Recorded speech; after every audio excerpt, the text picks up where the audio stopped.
All right, welcome to Now This Is Podcasting. I'm your host, Connor. I'm my co-host, Jaden. And former guest, Calvin. Thanks for having me back. And we're going to talk about Vivarium. Vivarium? Vivarium.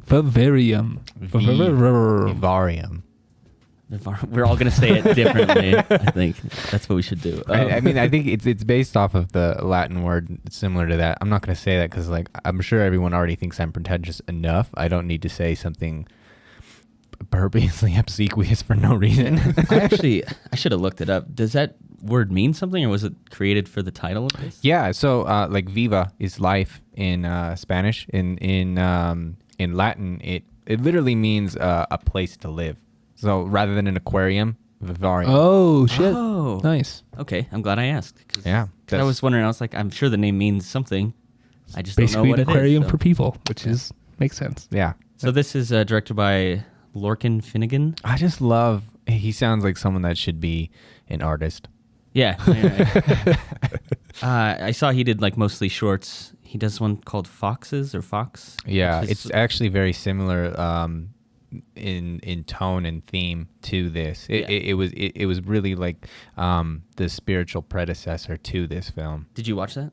No. I just read a little bit about it and I read an interview with him where he kind of touched on it. It has similarities, like they're different, but he took some themes from that and kind of it evolved into Vivarium. Yeah. Which is cool. So I also, this is starring Jesse Eisenberg and Imogen Poots, which is an amazing name. Yeah. They're both great in it, I think. Especially Imogen Poots is. Yeah. I think she's the real showstopper in this one. Like I was a big fan of Tom's character in this. Is that Jesse Eisenberg? Yeah. Yeah. I mean, I loved his character and the way he portrayed him in this film. Yeah. I thought they were as good as they could be. They are. Yeah, no, I get it. I think they're kind of limited, but I think there's a couple real emotional scenes, and I think they do well. And then I think the actor I think was the biggest surprise to me is the one who plays the boy, Seanan Jennings. He's 7 in this. Yeah. And I guess there was just like kids were sending in tapes as like auditions, and he was just so fucking creepy that he like got the job right away, I guess. So oh boy. I mean, this movie's just weird in general. But I also was reading an interview with the director, and he was asked, like, what do you want people to think of when they watch this film? And he's like, I want them to think it's the greatest movie they've ever seen. I think I like the confidence, but this is not the greatest movie I've ever seen. Yeah, this feels like a graduate thesis. Like, this is as good a movie as I can make with the budget that I have and my limited experience as a young budding artist. Good try. Yeah. I guess I don't think this movie's bad, but I don't think it's bad. I walked away from it being like, I don't like it, or I certainly don't like it, but I know it's not bad. Like, yeah, I was not a fan. It made me I don't know how the whole I don't know how to recommend this movie because it's like it's so odd. It's like I would tell people to watch it just because like I had to. Yeah.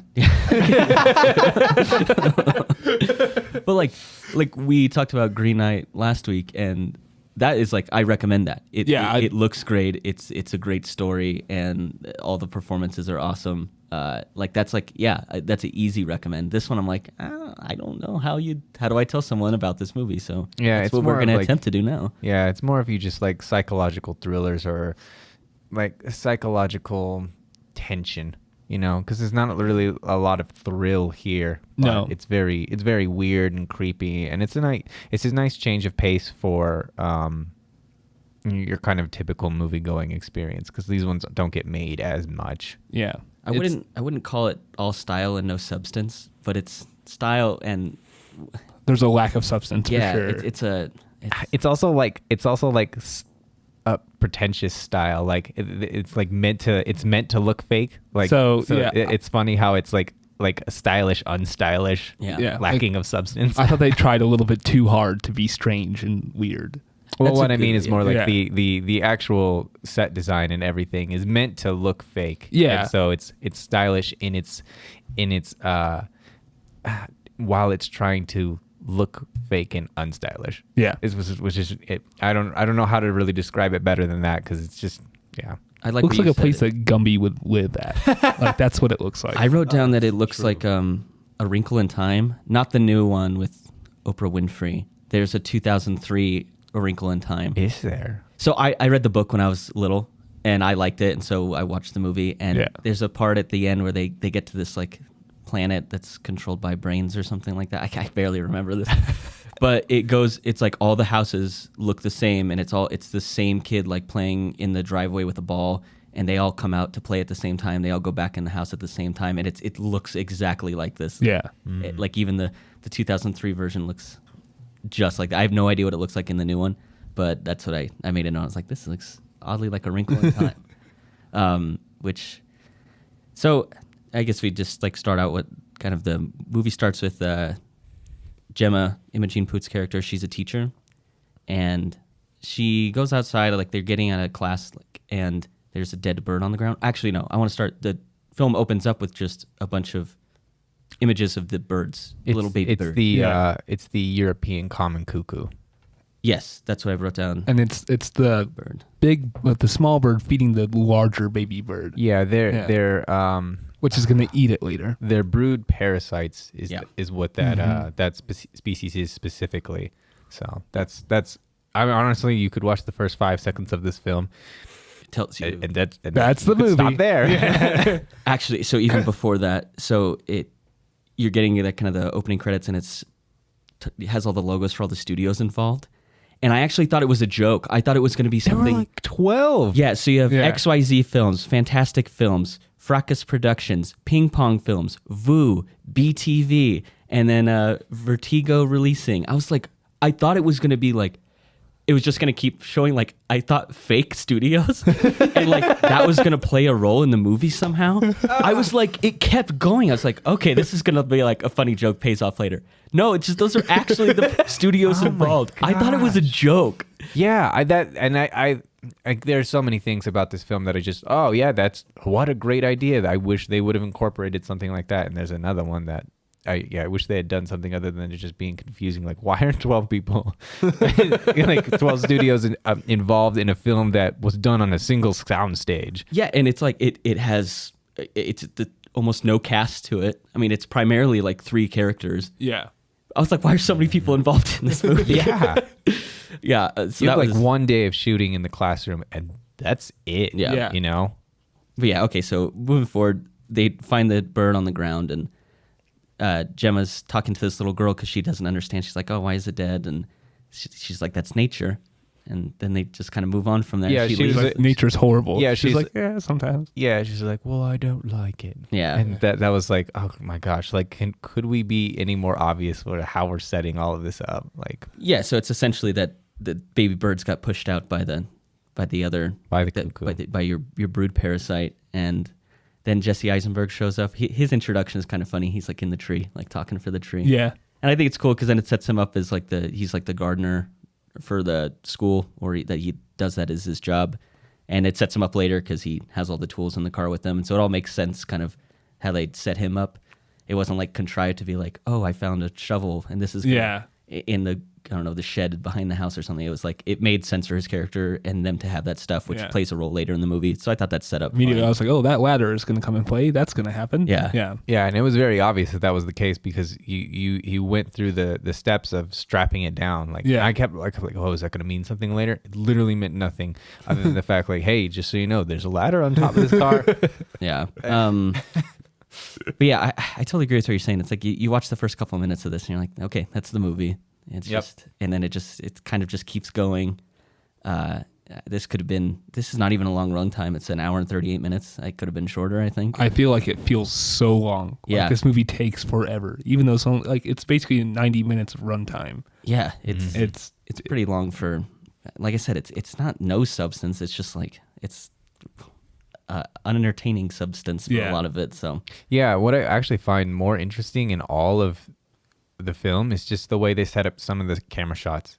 Some of them are interesting, and there's your style right there. That's about all. There's we can get into a little bit more of the style things later, but those are the only things that I really cared about. And on a second watch, I learned nothing new. Yeah. That's fascinating to me. Like that's not typical even of like, I mean, most films, even if they're straight up normal narratives, are going to have little nods and things that you'll pick up on later, and you'll make connections. This is not one of those films. It's so confusing that he thinks that this is an amazing film because it's all right there. There's nothing else to learn. Yeah, no, I totally agree. This is you can't gain more from this. Like we talked about Green Knight and how badly we want to watch it again, and like how you.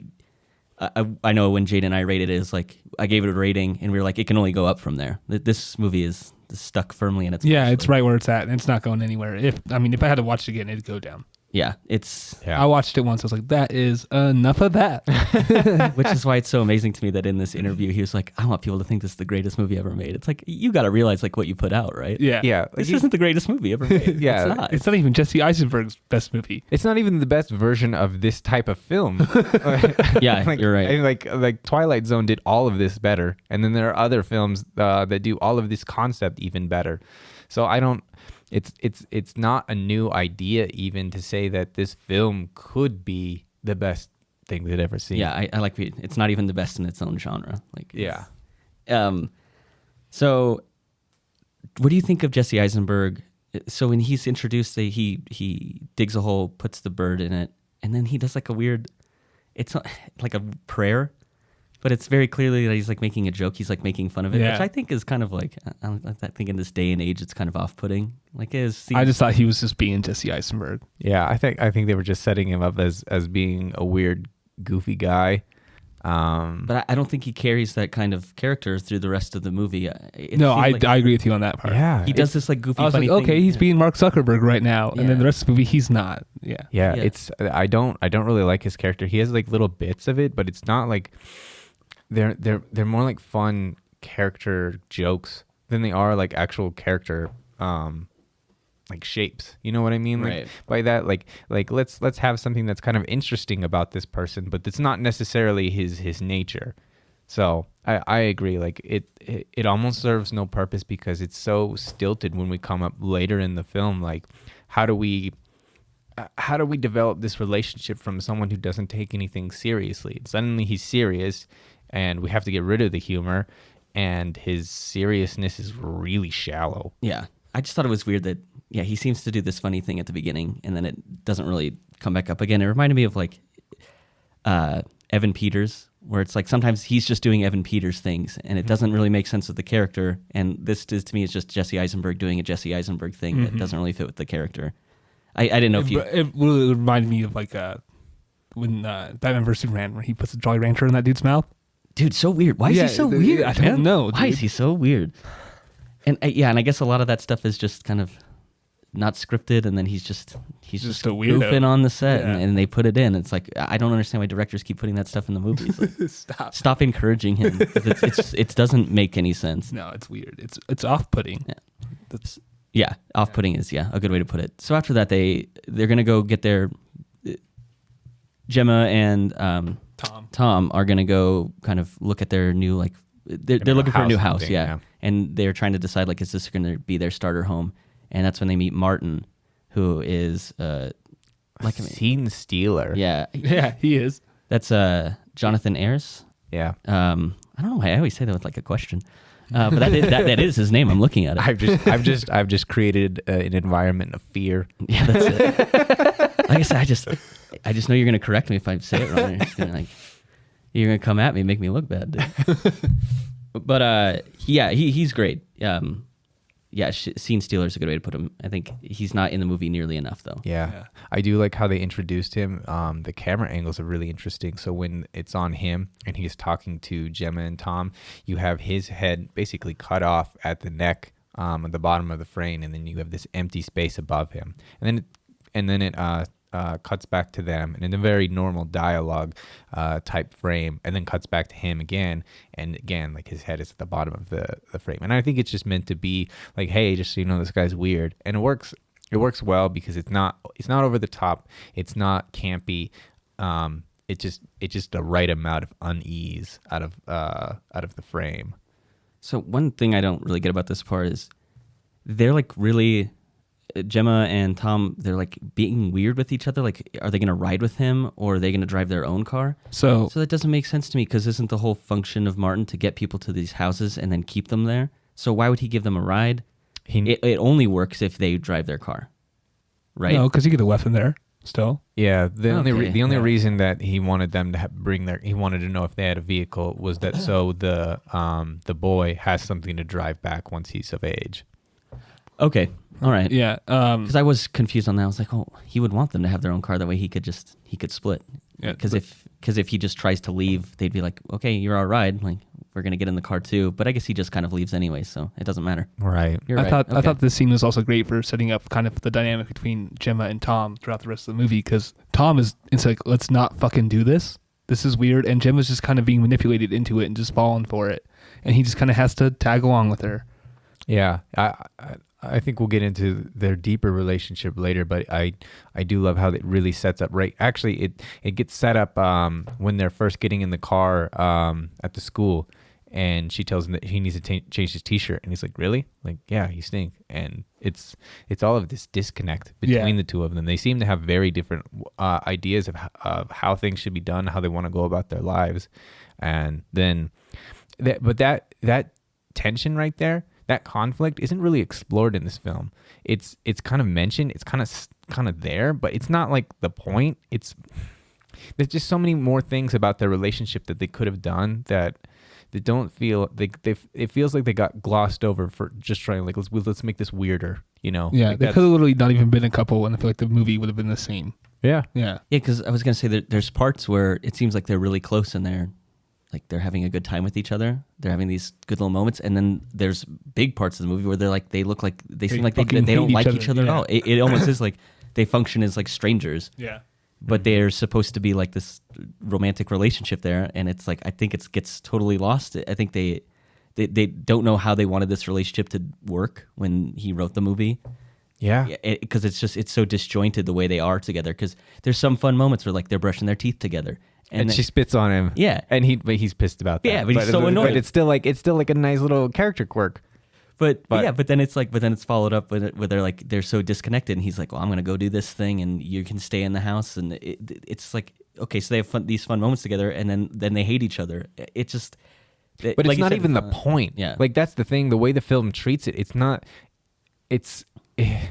I that's what I so struggle about is this film doesn't know what it wants to do. It has it's dipped its toe into so many different things, and it ultimately doesn't say any of them. Yeah. It's just weird. That's what I'm saying. Like I don't know how to walk away from this movie and how would I describe it and recommend it, because I don't even know what's the function of this film? What is the purpose of this film? I have no idea. Is it to just talk about what a brood parasite is? Like, cool, I can Google that and figure it out. Like, I don't need like an hour and 30-minute crappy movie to explain it to me. Like I can to talk about an overwrought metaphor for the trap of suburbia. Right. We could see from that's all it is. Yeah, we could see from your box art like that was what you were going for. Yeah.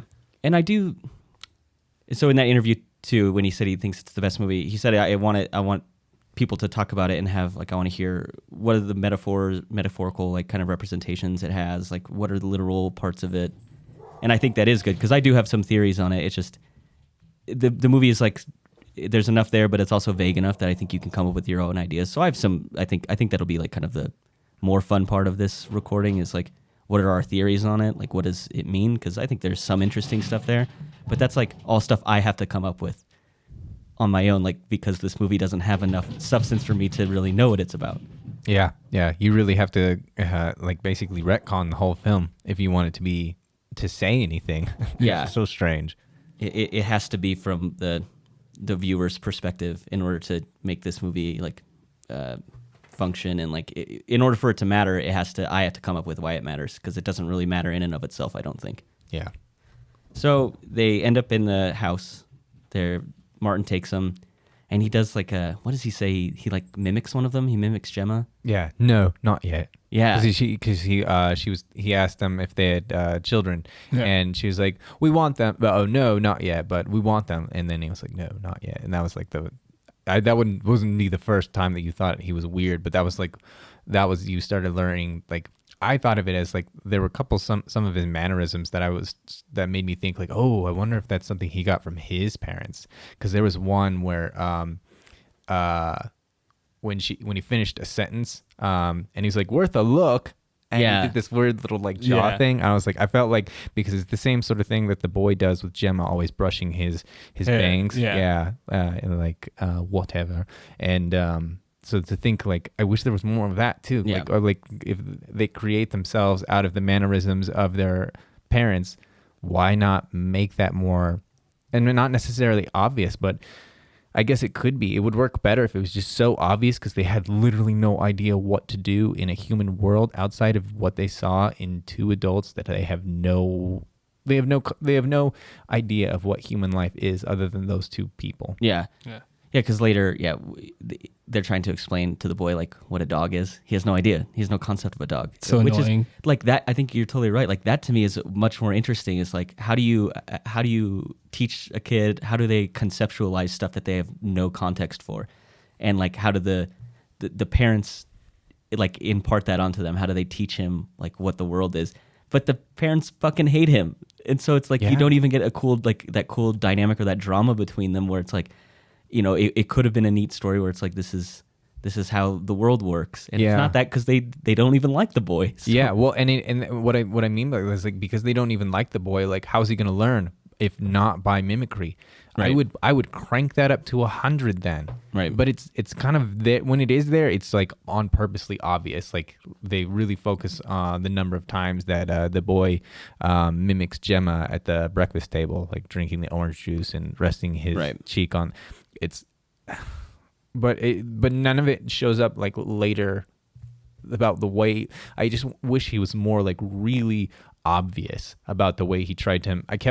There were a lot of mannerisms that Tom had, where he like would pull his ear, and he always did this weird like shaking thing with his hand. Yeah. He has his hand in like a weird position a lot. Yeah, probably like a cigarette. Exactly. Yeah, but the boy doesn't do any of that, which I feel like is a failure of the film. Like there's a small detail that you could have given him that would have given more character to this really strange dynamic. Yeah. And it's just kind of not thought about, forgotten, cut. I don't know. It doesn't work. It could have worked better because of it. Yeah. It would have been cool for like the development of the boy as well, if it was like it started out that he was mimicking both of them kind of equally, and then as his relationship leans more towards Gemma and she's the more nurturing parent, that then he starts to take on more of her mannerisms and get rid of Tom's mannerisms.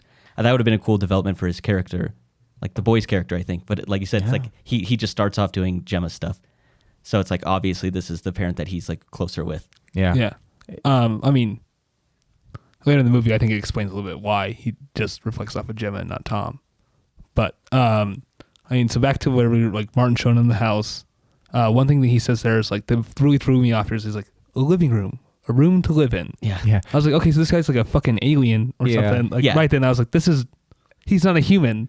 No one fucking would ever say that. I mean, I've probably said it, but like as a joke, I feel like I'm an idiot. Like, look at me. But like, he's trying to sell them this house, or sell them the idea that this is where they should stay. That's why I think that this movie is trying to be like, it's trying to be very high-minded, and it's trying to be, you know, this like fancy movie, but it's too like, much. But everything is so banal. Yeah. Like the way that all of the dialogue, I wish there was banal for banal's sake, rather than banal because it was moving a plot, you know? But I also love how he was like, think of all of the memories between these walls. Yeah. And he like literally doesn't even understand what he's saying. Not any clue. Yeah.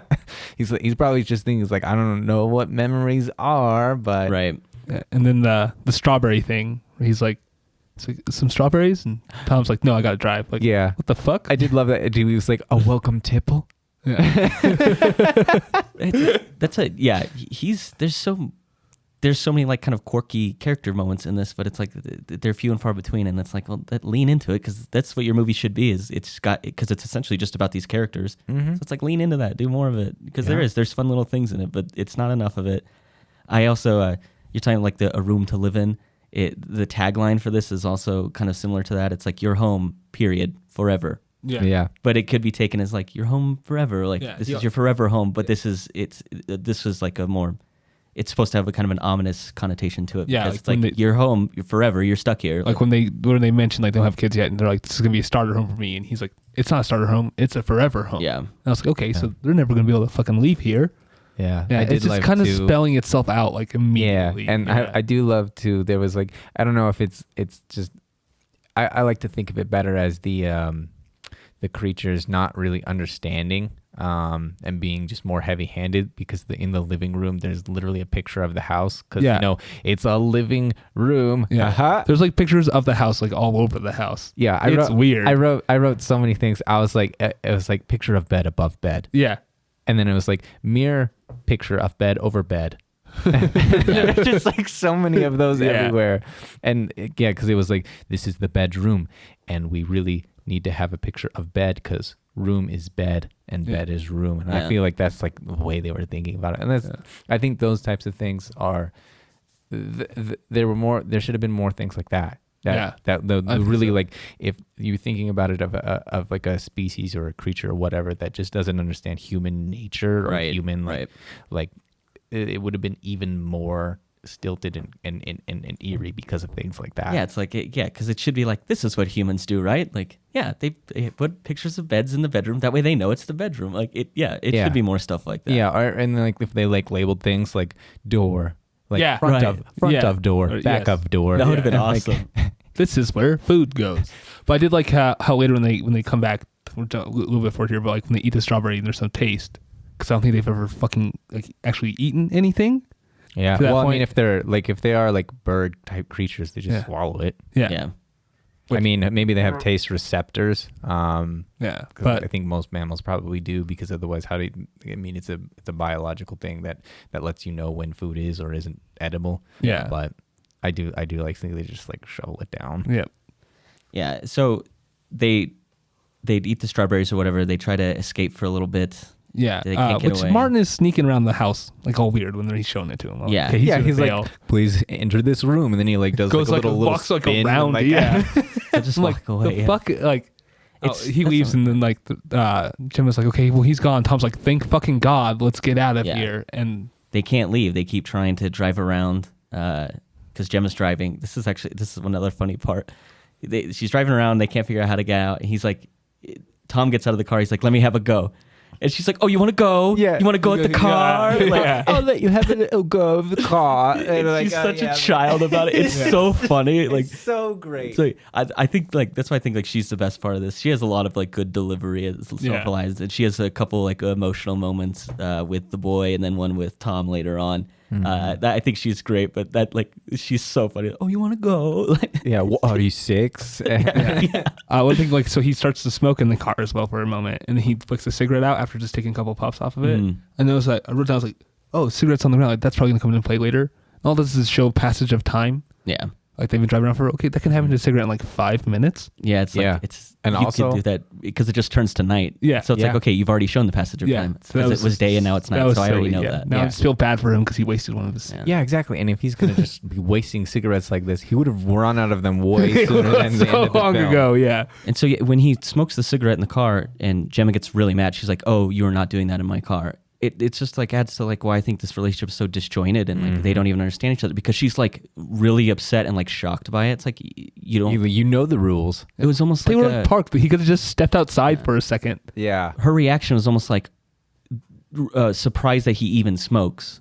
To me, more than like smoking in the car. It was Yeah. like it. That's what I'm saying. But they know each other. They're Yeah. in a relationship like this.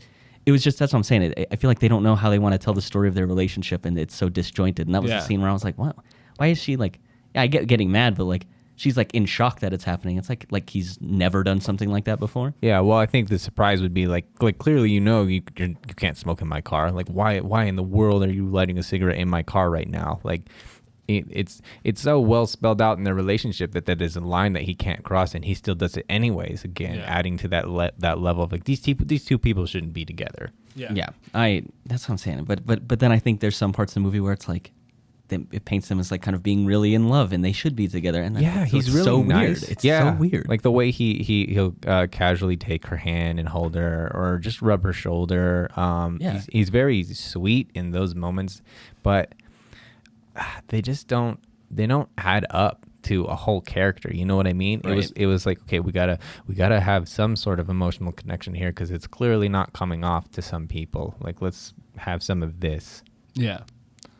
So they try to get away. They can't get away in the car. The car runs out of gas. They don't they stay the night then? Yeah, they run to gas right in front of the same house. Convenient. Yeah, in front of number 9, which is the only fucking number Yeah. on any house. They go up and they're waiting in the bed, and Gemma makes a note. She's like, it's fucking weirdly quiet here. She's Yeah. like, I've never heard anything this quiet before. And Tom's like, like doesn't give a shit about what she says ever. So that was a part of the movie I actually did like. They talk about how quiet it is. Later on they talk about like, do you remember wind? Yeah, Do you remember how nice wind used to be? yeah. And so it's like all these things that you kind of don't realize that you miss when they're not around. Yeah. So I think there was some cool parts like that. It's like, do you remember when things weren't completely artificial? Like I missed that. So that was cool. That was a neat little bit. But like I said, those are few and far between in this movie. Yeah, I actually didn't like the wind line. That one, Because I fucking don't like the wind. yeah, because I mean, it was just like another ham-fisted. Like, remember at the beginning, you've got all of the kids whooshing in the wind, and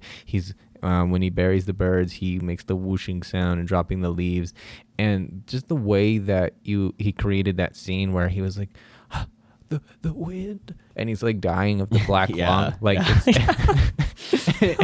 it's not. I didn't find that as it was really really melodramatic rather than being just like there are better ways to come up with that without being so melodramatic. If you want to come across as a deeper emotional thing, that's one thing.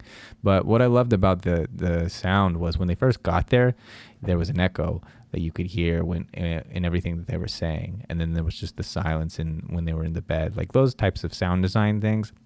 The sound design in general of this film is very it's good. I think it might be the best part of the movie. Yeah, it's one of the few things that works. So to that is, I just felt it was like when they got in the car and it's like, oh, there's like a real smell in here. And it was like, you know, they had to like say that there was no taste in the strawberries. Like there are just better ways of like either making that the point, showing it a little bit more. Like it's like, okay, we got to make sure that everything's artificial. We got to make sure that everyone knows it's artificial. And we got to make sure that they miss things that aren't artificial. And I was just like, so like by the third one, I was like, oh my God, I get it. Like, I know, like You're right. they're in a tank. Like, I know none of this is real. Like, it's okay. I like that they tried to escape by following the sun, and they still keep ending up in the house. Yeah. I think that's neat. I read something. It's like, well, why didn't they use their GPS? Because GPS doesn't use like data, because their cell phones don't work. They don't have service. And it's like, but GPS doesn't use service to like locate you. Right. It's like, well, they already tried to follow the sun, which would have been a better way to get out than a GPS.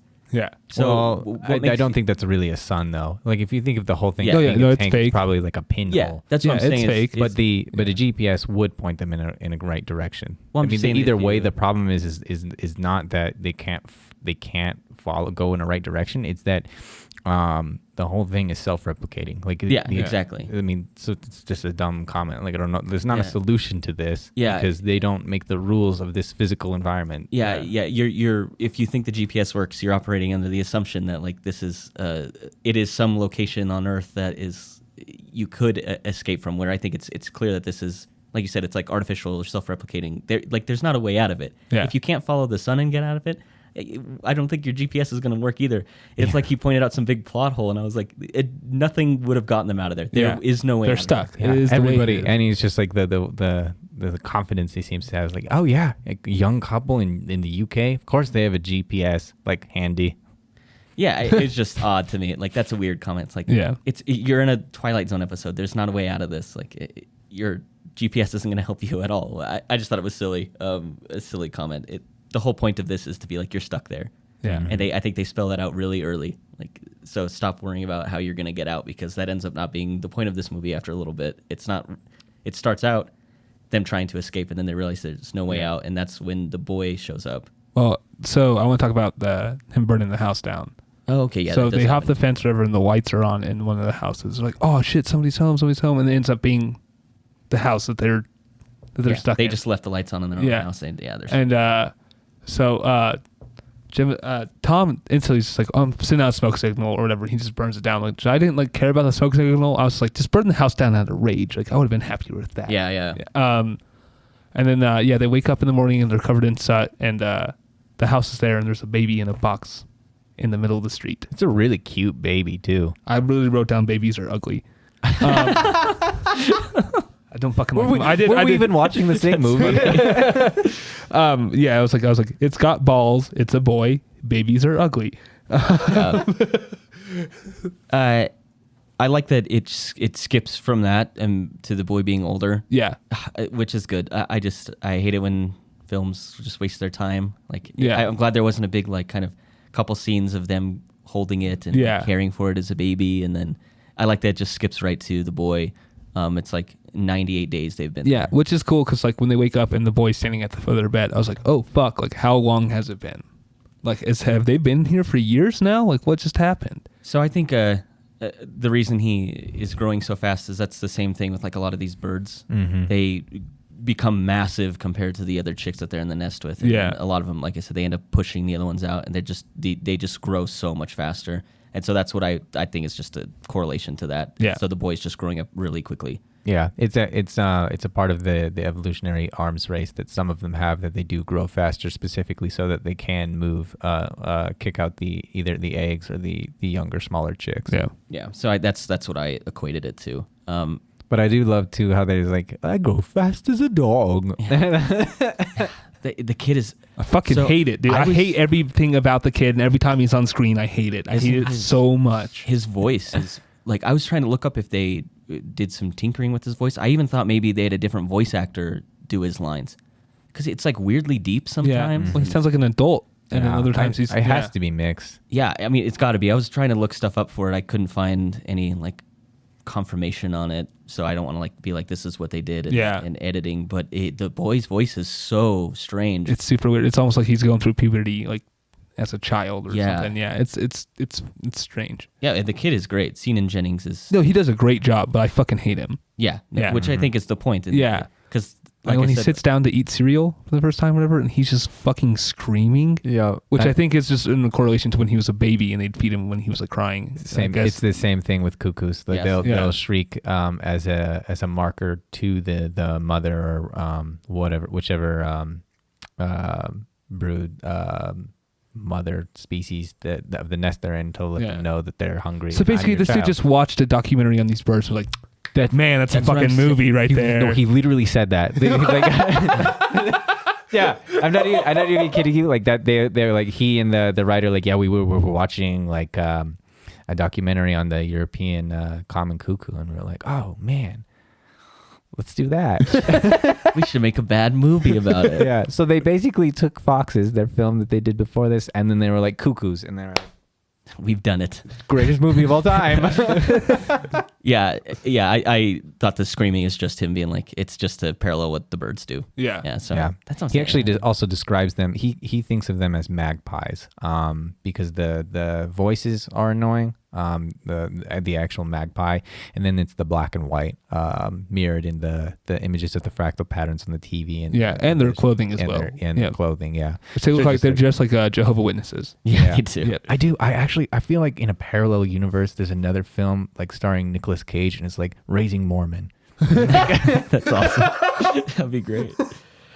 So I just think that like we said, there's so much stuff in this movie. It's trying to be like, I think it's trying to be this high concept, intelligent film, but then it's just like it beats you over the head with exactly what it's about. So like when the boy shows up, he's got the white button up and black slacks on, which is exactly what Martin is wearing when they're introduced. He just has a tie. So I thought it was literally like a clone of him or something. Was my first. Yeah, thought. that's what I wrote down. I was like, making more Martins, Martin clone. Like that's it. So this film is not smart. I wrote the baby is Martin. Yeah. Like, that's Which is essentially that's their way of reproducing. Is they're just a brood parasite, and they dump this offspring on a parents, and then they move on, and that's what Martin did. And Which is weird. Like they go through a lot of trouble to do to not really gain anything, you know? I don't. That's also, Like what's the point of this movie? I don't get it. Yeah, they built like an entire environment for two people. Like, here's all of your food. Like, oh, we got to make more food for the humans. Take care of our child. Man, it'd be like maybe easier just do this ourselves. Like, that's blasphemy. How dare you? So like, that's So like, that's the thing. Is like, why the fuck are they doing this at all? Because they're learning all these mannerisms from these people just to go to the real estate place to get two more people and do the same thing over and over and over and over and over and over and over again forever. They For had no to, point. They had to incorporate in order to have a business so that they could actually have something there. Yeah. Like, this is a lot And that's of like- effort. And that's the whole life of a baby. They could just live in the forest, like Yeah. they clearly have technology where they can just live for themselves, by themselves. Like They're not, built multiple houses. yeah, they're not, I mean, they're not eating the people. They're not gaining anything that I don't think that they wouldn't be able to give their own children here. Yeah, there's nothing. I see 0 point in this entire it's very film. different. Yeah, it's very Yeah. different from the European cuckoos because they're clearly gaining something out of someone else raising Yeah. their children. which is what I want to talk about. So the whole point the whole reason that they do that is now those birds don't need to spend the time and resources to take care of their offspring. Yeah. They've now dumped that responsibility on a different parent. But they still, the aliens or whatever it is, the Martin in this, it's like you said, they're still providing food. Like they're still putting effort and time into this. The only thing they're not doing is like sitting there watching the kid. Yeah. So it doesn't even they're not even really following kind of like this prototype of a brood parasite species, because it's like they're still doing stuff to provide, which is the whole point. The whole like biological reason that they evolved that way is so like now the parent of the cuckoo doesn't need to do this anymore. It doesn't need to be a parent. It just abandons it and moves on and starts over again. But Martin is. I keep saying Martin. Whoever the aliens are, they continue. I mean, they to, both wear the name tag Martin, so they it continue to works. be invested, Yeah. even though they're not. They could literally be dead. Martin the Martians. It's fine. Yeah, I like Yeah. that. It's just odd to me. It's like they, like you said, watch the documentary, but then they still kind of manage to do it wrong. Yeah, And I like almost we feel have to put a little bit of difference into it, but yeah, it makes no sense. Yeah, I wish they'd also like if you're gonna make it something different like this, like bring in some other type of like either political or religious connotation. Like, I mean, you have people that look like Jehovah's Witnesses. Like, make it something kind of like that, like where it's indoctrinated or it's weird. Like, it's very you could Like be that they're doing cultish. this for a purpose by any means at all. Yeah, It's like it's not another even thing. that. So that I just noticed, like, when the little girl's asking about the birds, like after they get pushed out of the nest, it's like, why don't they just build their own nest? Like literally, like these things built their own nest. Yeah, For others. Yeah, And it makes then no kidnap them. sense. Like They did all of the things that they could have done for I'm starting to hate this themselves. movie every second. yeah, I agree. Yeah, no, this is a stinker, man. Yeah. Like, yeah, it doesn't even follow its own rules. This movie doesn't know what it is at Yeah. all. Mm-hmm. That being said, I still think that there's some cool conceptual Yeah, there's. stuff I with mean, it. I think the imagery and stuff is pretty neat. Like when Tom is smoking a cigarette, which he somehow has, and then throws it on the ground, and the grass just dissipates very quickly. Yeah, it's a neat that That is is a neat. part. And then he just notices the ground is like made of fucking Play-Doh or something. Yeah. Yeah. So yeah, they do that. It's sort of like the stop motion where he flicks the cigarette on the ground and all of a sudden the grass just like starts to disappear around Yeah. it. Like it's just going away. Like it doesn't really get burnt away. It just like goes away. Yeah. And it's a neat scene, but then it never occurs again in the film. Yeah. Yeah, I like it too because like stop motion was my favorite medium to work in because there's so many possibilities as someone on a budget working by themselves that they can do. But it felt more like, well, we don't have the budget for CGI. Let's just just throw some leaves on the ground and we'll just film that. Yeah. Yeah, I also don't understand why it happened. Yeah, because the I don't grass either. is like, I thought it was like plastic or something. It would just burn up super quick. I mean, he burned a house down and it came back. Yeah. Why is this hole staying there? That's another thing that pissed me off so bad because I thought I was like, okay, he's digging, he's an idiot. It's just gonna be gone in the morning. Yeah. But at the same time, I think he is just digging his own grave and they're letting him do it. Yeah. Hold on. Like because we couldn't call Yeah. back to the beginning even Right. harder. Yeah. Just like So you just said that they don't have the budget, you don't think, to make the grass disappear, so they do this like stop motion thing. Yeah. But then at the end of the movie, they use visual effects to make grass reappear over the hole. Yeah. So what is this movie? What is happening?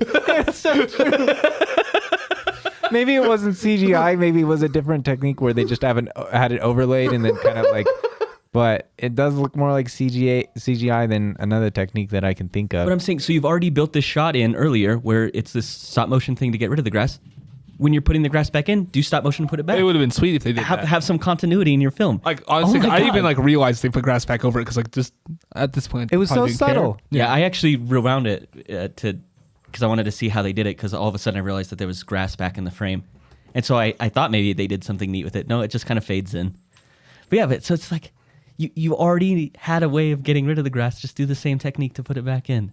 It's this movie has no idea what's happening. Yeah, I just. I feel bad. yeah, so- we'll get into stuff we like later. This is just I mean, then there are things I like. we're shredding this movie now. Yeah, but like when Tom like puts "fuck you" on the roof. Big fan of that, dude. yeah, that's like because they tried the SOS first, and Yeah. I think that's at that point they've clearly figured out that there's no way out of this. Yeah, so and now I think that they realize, okay, we're trapped into something that's yeah, like when Jim is talking to the child about the clouds. He's like, what is that cloud shaped like? A cloud. cloud. Yeah, everything is cloud shaped. Yeah. Which actually, again, that makes sense for the Vivarium. Like it makes sense for the kind of habitat they're in. That it would Right. be this kind of artificial representation. So I was also hoping they are. after that conversation that they would look back up at the clouds and they would be different. There'd be like animal shaped clouds and things like that. I'd be Like like, they oh, would- that'd be sweet if they learned and then changed the environment for like the next people they grab. Or if it was like a literal dog, like not even like a cloud. Like, Yeah, I like that because it's like they sort of get it, but they're still not quite. Like it's I like that a lot better. We should have made this movie. Our ideas are much better than what is showing up in the actual. If you would film. have made this movie, it wouldn't have gotten made though. So Yeah. that's really the problem. I'd be like, no. we would have watched the Cuckoo documentary and been like, that's enough. There's enough brood parasite material out there. We don't need to dive into it anymore. It would have stopped right there. Yeah. So I guess I want to talk more about kind of they're so kind of spiteful, Gemma and Tom are towards the boy, and it just kind of starts out that way because you start, like I said, on day 98. Yeah. And they wake up and they flip him off, and he flips him off back because all he does is mimic them. And then he has this, which I think is probably the best scene in the whole movie, where he has like a conversation with himself, where he's mimicked Gemma and Tom. Yeah. And I think it just builds to like the really eerie creepiness of the boy. Yeah. And yeah, the actor I does a think great job. The creepiest part is when they're fucking and That's weird too. he's just watching Yeah. them. So this is Well, and then you have another boy in like the green room, and he's literally like that couple's having sex, and he's literally there like Yeah. Right. yeah. That's weird. stuff. super weird. But I thought it jumps into them really hating the kid right away, and I was like I said, I like that it skips forward in time because I don't need to have a lot of scenes to like get me to the part where the boy is like, because I don't want to see a lot of baby scenes. Yeah. They just immediately hate him, and I was like, oh, okay, it just throws you into that, and I thought it could have eased in a little better. That way Yeah. you understand why they hate him. Yeah, especially because of the tone of the trailer. It's made it seem like it was going to be kind of like a comedy. You know, that specific scene is like, haha, we're flipping off a boy, and it's like it's weird and kind of funny, Yeah. and that is not the tone at all. No, it seems miserable. Yeah, that's even more like frustrating than like when we were talking about the Green Knight having giants in the trailer, and then that ultimately not being something that's a part of the plot at all. Right. This is so much more frustrating to me because it's tone, and it's when you have tone that's off, I don't know how to where you're even going. Like there's a different thing with like having plot elements and having them land differently, but when you have a tone that's leading you towards feeling something, towards thinking something, and then it veers the other direction, and it's just like this blank canvas. Like I don't know if it's supposed to be funny. I don't know if it's supposed to be like just a young couple not knowing how to deal with this situation. I don't know if it's supposed to be like ultra miserable or like This is like hellscape. a doctor giving you like a strange kind of medicine and then like giving you like no clue of how to take it. Like I have no idea what to do with this movie. Yeah. Like I don't know. Like I watch them. Like how am I supposed to feel? Like how am I supposed to take this? What am I supposed to do with this at all? No clue. Yeah. So I also want to talk about kind of the relationship changes that they go through. So like I said, I think there is enough of it for you to understand kind of what they're going for. I just wish they would have had more of these moments. So like I said, they're brushing their teeth together at the start of it, and they seem to be liking each other. And then they start to get annoyed as they go on. And then I actually would counter. I think they're annoyed with each other the whole movie from the beginning. So I thought that Gemma was not necessarily annoyed with Tom. I thought Tom was just annoyed with Gemma. So I thought Gemma was like needy and dependent on relationships throughout the film. I wouldn't say that. It's all the way at the beginning where she asks him like, "Did you knock the birds out of the tree?"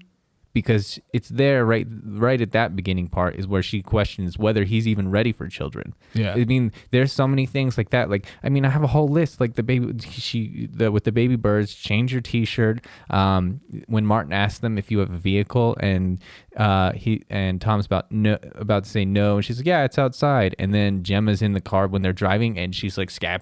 She's like, "Bah, bah, bah, bah, bah." And Tom is clearly annoyed by this, which is so weird because Tom is such a goofy character. You would think that it's almost like he was stealing something from her. Like that's like my thing.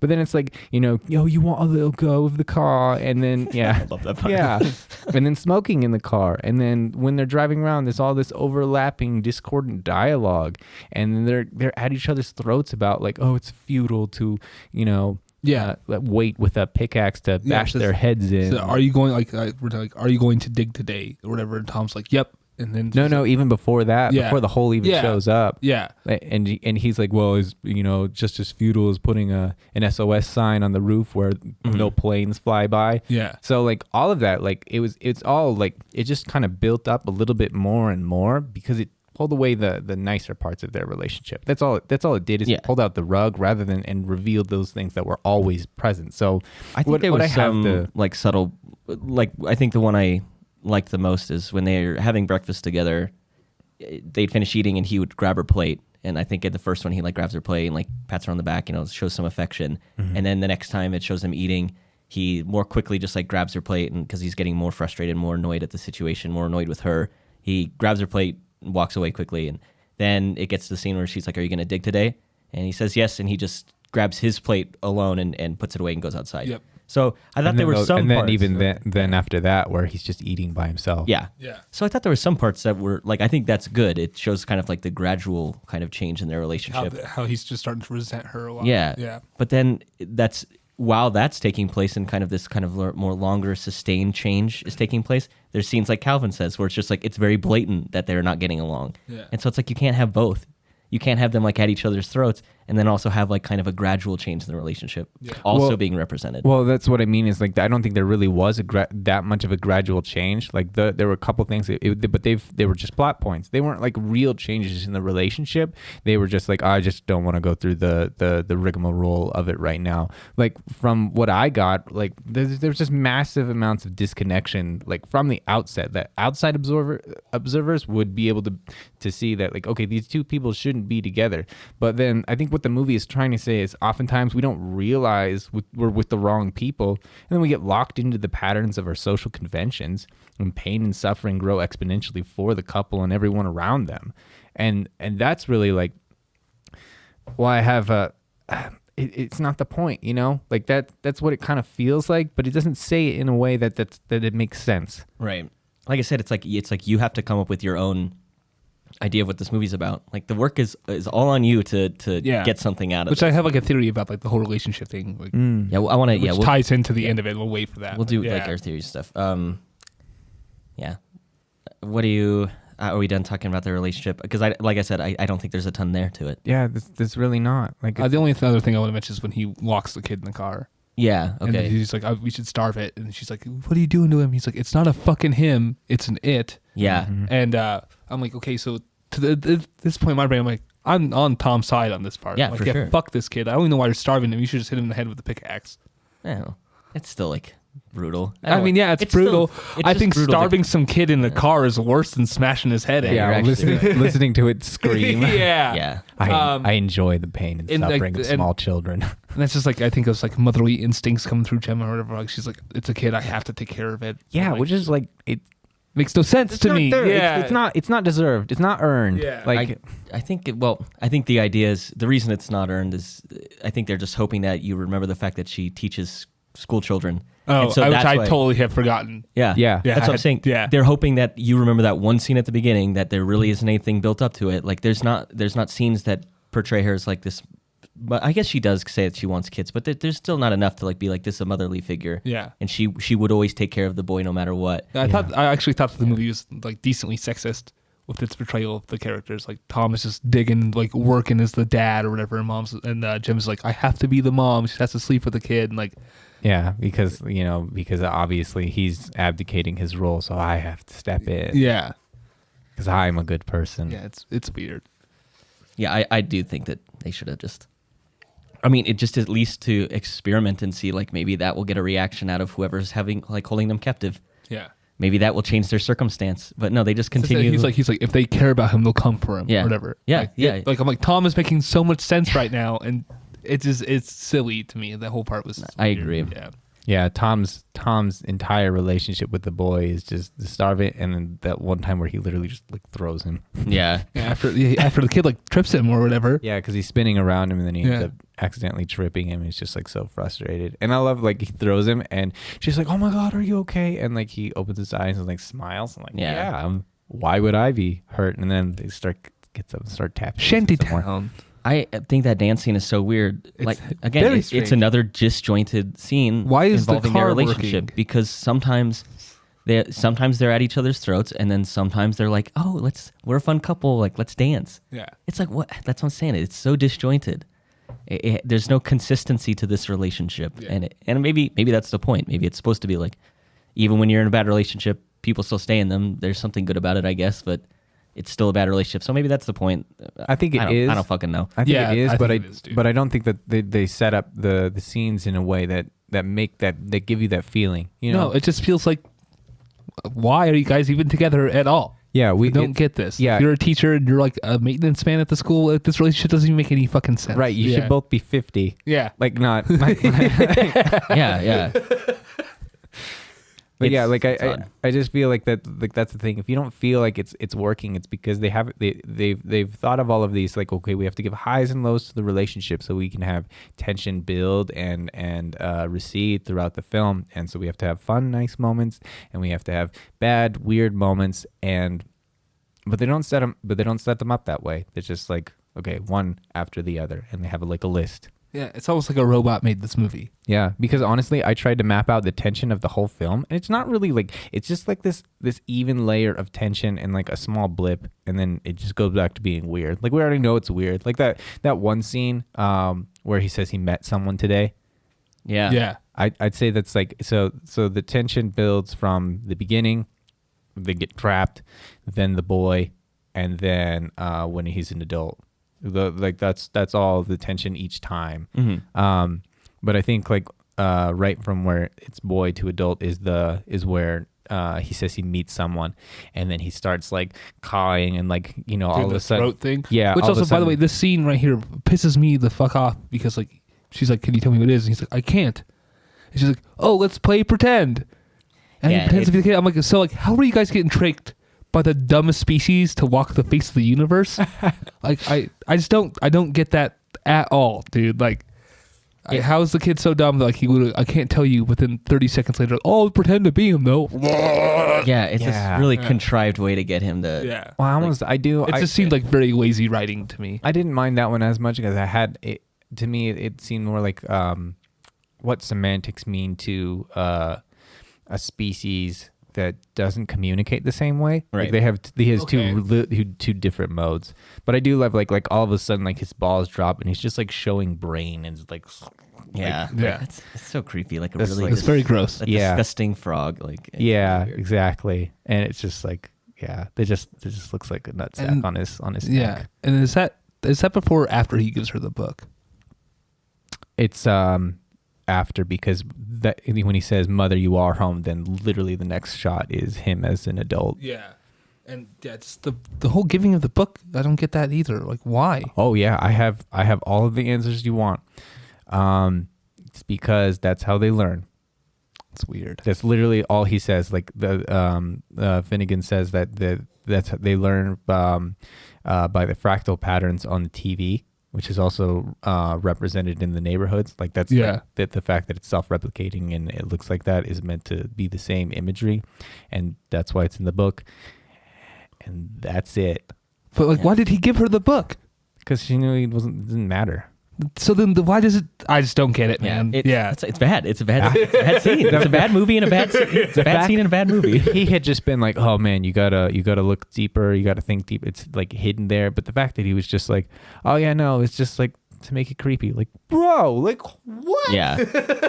Well, how can you think that this is the best movie ever? And that's like your, and there's your entire lore of your entire world sitting on the table, and it's like, oh yeah, it's just a book, man. Yeah. Like, what? Fuck. Dude, we totally misused our title for I Am Sam, greatest movie of all time. No. Should have saved it for this one. Yeah. Well, and so one thing though, I will say is like, I like films that think they're more clever than they are, rather than films that think I'm stupider than I am. Like, I think this is one of those ones that's like right in between. That's like, a good way to put it. Yeah. Yeah, like, because I think a lot of narrative films, I don't like them, like the mainstream ones, because they just like, oh, you're so dumb, you can't follow the life of an average human. But this one is like trying to be too pretentious while still hitting you over the head with everything. I prefer that to I Am Sam. I think it's a more enjoyable experience, because at least like I'm going through like, this is weird, this is different. Is there something to figure out? And then you get to the end and the payoff isn't there. But you start off I Am Sam knowing what the payoff is going to be. Yeah. So I mean, I think this movie is by far better than I Am Sam. I wouldn't say by far. I would. But I certainly enjoyed watching it more. Yeah. Really, So there's a big difference. I think if I had to pick one, if I was trapped in the house number 9 and I had to watch the same film and I was trapped there, I'd probably pick I Am Sam. I like that one is more entertaining because I think these are both not very good movies that I would sit down and watch, but I think I get more out of I Am Sam. Like we said, like this movie doesn't have anything to it. Like even on second watch, it's like, okay, this is the same thing again. Like I don't get more out of it. At least I Am Sam, I'm like, I could pick things to be more upset about, or I can see performances I liked. Yeah. Like I said, I mean the performances aren't bad in this, but it's, I don't know. I think I get more. If I had to pick one, I'd probably pick I Am Sam. Yeah, I can see that. There's humor, there's emotion, there's music. I mean, I would pick this movie just because I like the ending is so weird. Okay, well maybe I changed mine. I don't know.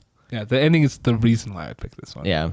Okay. So I want to know, what do you guys think of the TV?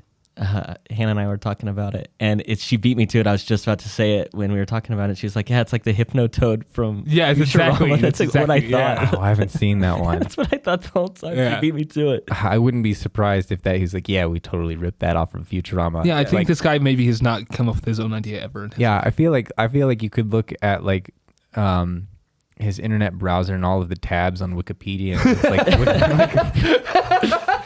it's like Fox's film I made, and like Eastern, like European cuckoos, and then like, oh, Futurama.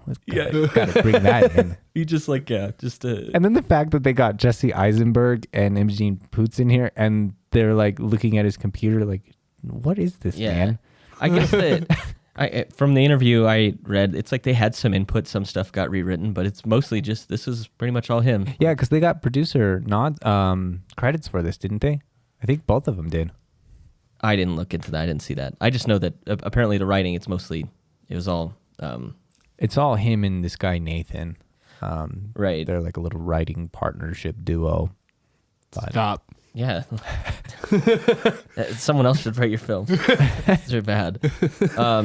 Yeah, so the TV... And I don't even think that there's anything wrong with the writing. It's that they don't know how to make a point of the writing. I guess the dialogue to me isn't bad. It's just like, I don't even know what the story is, though, that this dialogue fits into. Yeah, and so here's a real... The way I would see this film playing better is if you literally took out all of the dialogue. All of it. Not leave some parts. I mean take out all of it. Because then you literally have a little boy going around pantomiming them. You know the entire plot from the images. Yeah. You know, if you're gonna literally spell out, like, if all of the dialogue is just plot, then just take it all out. Yeah, this could be like one of the greatest short silent movies of all time. It could be the same exact film, like all 98 in 30 minutes. It could be in 98 minutes even. I don't know about all that. It's not going to be as... I'm not watching a 98-minute movie with no sound. I mean, I know that it's not going to be as entertaining, but it would have been a better movie for it. So... Yeah, so yeah, to me, and just getting back to the TV, I just thought it was a way that he was communicating with whoever is running the show. Like that's what I thought. And then I think it kind of shows up again when you see the book. He's got kind of that same patterns drawn out on it. So yeah, that's all it was. again, it was like, yeah, it's like, I was like, oh, what does this mean? And then, yeah, you explain it. It's like, no, pretty much nothing. Exactly what you see is all it is. There's nothing deeper to this. Which is so strange to me that like they set it up like, you know, that it's not just a leaf, but then it is just a leaf. Just a leaf, yeah. Oh, Nothing special to this. What? Because that was like that you literally stripped away all of the deeper anything of your film by doing that. Yeah. Do you want to talk about the whole, like, I mean, I guess there's not much to it, but. I mean, he's just digging his own grave, which apparently is what some other dude did before him. Yeah. Okay. So we were talking about like, why does the grass even burn away? Why is he even able to start digging? Well, it's like, okay, well that must be some built-in function of this place because they must want at some point them to dig the hole because there's a different body in it. So then the shrieking as he's digging, I did not understand that. And I still don't. Yeah, because he keeps hearing stuff in the bottom, and then but he keeps digging deeper. So I thought maybe eventually he was going to hit something. I thought like the queen alien, or maybe the whole place was alive or something. I was confused by that. Well, I think it's because they're all kind of like different areas layered on top of each other. Like actually, like when she goes underneath the sidewalk and these stuff. And actually, like one thing that I again for myself, I had to think of it this way is when she's yelling, when any of them are yelling, she's like hello, hello, hello, hello, and it sounds like it's echoing, but it's not. It doesn't sound quite like an echo. To me, it sounds more like there are other magpies around mimicking her. Yeah, which I pat myself. So I just improved this film. Yeah, that's not there. Maybe like when he's digging, it's just like more kids asking for cereal that he's hearing. Yeah, I think it's literally like it's probably them like crawling through the firmament like to their other places. Like that's all it is just other magpies because that's what that sound was. Stop doing stuff to make this movie better because the filmmaker did not intend any of these good ideas. And you're crediting him for something it happened on accident. I had to try and enjoy something. Yeah, God. So I don't know the whole. I think that goes on for too long. Like he just keeps going outside and sleeping. And I guess it's supposed to keep showing like this distance that's growing between them, but I think that whole part goes on for too long. Like, and then him getting more sick was like really obvious. Like he starts coughing a little bit. And I was like, okay, this is obviously gonna progress. And now he's got like lesions on his back, and he's all like that was the first like I wrote down as soon as he coughs, like okay, he's dead. Yeah, that's it. That's the end of him. It wasn't like he's just breathing some dirt, because he's been working and it's like he's literally been smoking the whole movie, hasn't coughed once. I was like, okay, this is the beginning of him getting sick, and it was like I said, it's ham-fisted. It's very clear that he's going to get worse later on. Yep. It wasn't I wish they would have started from the beginning, like have him coughing because of his cigarettes. But no, it's this weird moldy clay. That's what gets him. Yeah. It's weird. It's weird, and it's not clever. It just is in the movie, but it does lead to I think the best emotional part of the movie is when he is dying, and Gemma's holding him, and they're kind of like remembering like how they met, and she's the scene is not good. I don't know that the dialogue is that good. I just think that Imogen Poots is good in the scene. Yeah, I think the acting is good. Even Jesse Eisenberg, I think is good in the scene. It's just I just felt. Like I didn't give a shit. Yeah, I don't care. I was like, move the fuck on with it. Like, I get it, dude. Like, I don't care because you guys don't even care. They don't even like each other. Now all of a sudden they're close again. So it's like, I don't care about it. I just think it's, if I have to pick things to like about this movie, she's great in that scene. Yeah, exactly. But like, you either needed to distill some of those conversation topics to just a few points, because it feels like it goes on for a little while. It's long. The dialogue is dumb. It's boring. Really clunky. Yeah. It's banal, but not for banal's sake. Yeah. It's just like, oh, you remember we got drunk and I don't remember what happened next, but I knew I was home. Yeah. There's a part where Tom stops talking and she's like, Tom, what happened next? Tell me, Tom. And I was like, oh, he's dead now. And then he kept going. And then he starts talking and I was like, holy fuck, this is still going.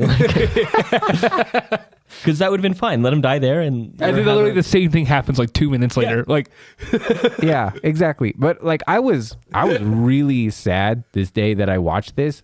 So I was primed to feel something, and it happened. She's just weeping and sobbing. And I was like, I don't feel anything. Yeah. What the hell? Get all ready for it. Yeah, I was like, oh, here it comes. Like when you feel like you're about to sneeze and nothing happens. yeah, like I watched Interstellar the night before, so I was like, oh man, it was just like, I was crying 2 hours ago because I was watching Interstellar. yeah, exactly, same. Like, but yeah, like, and then you get like to hear and like, here's your partner, you're home. Then he just confessed, oh, I was home and just weeping and like all of this, like, and I was like, are we almost done then?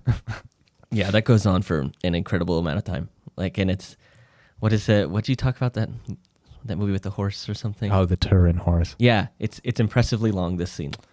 yes, but but that was the point of the Turin horse. Yeah. There's not the point here. Yeah, you're right. And like, I think that's like I wish the point of the dialogue was its banality rather than just existing to like move the plot.